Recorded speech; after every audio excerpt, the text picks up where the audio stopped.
Hello ladies and gentlemen, and welcome to a little bonus video. This is quite different than my usual stuff because today we're not playing computer games. No, this is of a much more serious nature.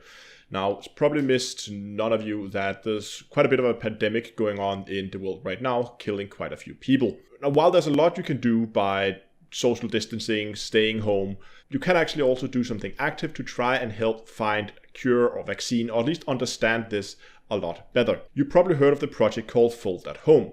This is a project that's been launched to crowdsource compute power to help simulate protein folding inside cells. This kind of research, depending on what protein you are simulating, can be used to both help with cancer research, Alzheimer's, Parkinson's, but also to understand the coronavirus. And that is why I'm today announcing the D2EA-Fold at Home project. I basically want to see how many of you guys we can get to get this software up and running and use your computer when you're not using it, while you're asleep, while you're doing something else, watching Netflix. Set your computer up, it will simulate protein folding, and you will then help the research to better understand this pandemic going on at the moment. So let me quickly show you how you're going to set it up and how you're going to contribute to the team that we set up. First of all, you're going to go to foldathome.org, link in the description, and you can click here on Start Folding, and you can download the executable file that will then install the software you will need. Once the software has been installed, you will have this very colorful icon on your desktop. If you run it, you will down here in your task tray, you'll see you have this folding icon down here. If you right click it, you can either go to advanced control or web control. Let's just for now go to web control.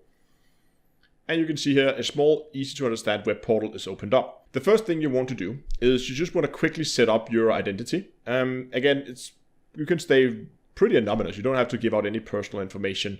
But if you click here on change identity, you can set up whatever name you choose. I've just gone with Down to Earth Astronomy. You can set up a passkey. That's a security thing. If you set up a passkey, you do get more points for the folding that you're doing.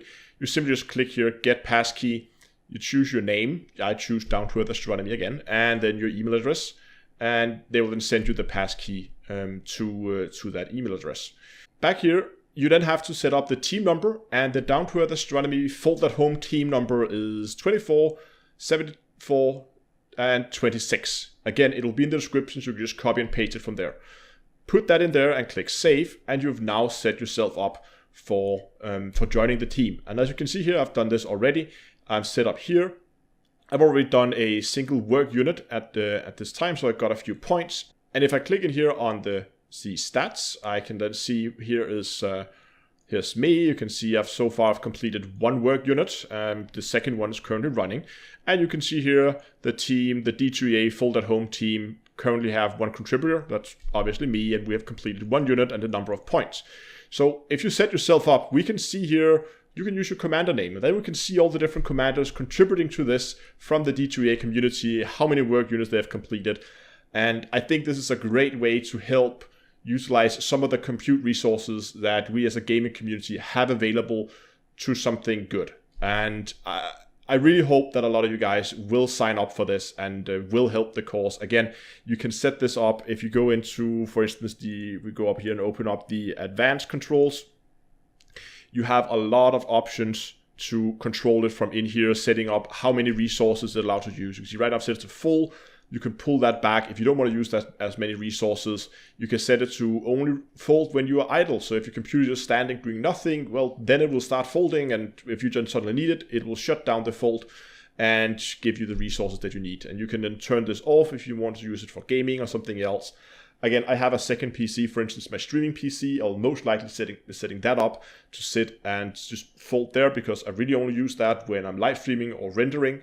So whenever I'm not doing that, this will be folding proteins. One thing that I want to mention though is you will most likely get into a situation here in the beginning where you can see I have two different compute resources. Of course, I have my graphics card and I have my CPU. Right now, only my graphics card is running. You can see my CPU is currently set download. That's because that with the increased number of people who have suddenly put hardware available to this, they actually have, their servers is having a hard time generating work units fast enough. They can't pushed them out fast enough right now. They are scaling up. Reading over their forum, they say they are upscaling, but this has been such a huge surge that their servers are having a bit of an issue. It doesn't mean that there's not enough work to be done. There's definitely enough work to be done. They just need the infrastructure backbone to be able to push out all these work units fast enough to the machines. And this is something they will be scaling up, according to their forum at least. So I hope to see as many of you guys join the team as possible. Thanks a lot for watching. Thanks a lot for helping.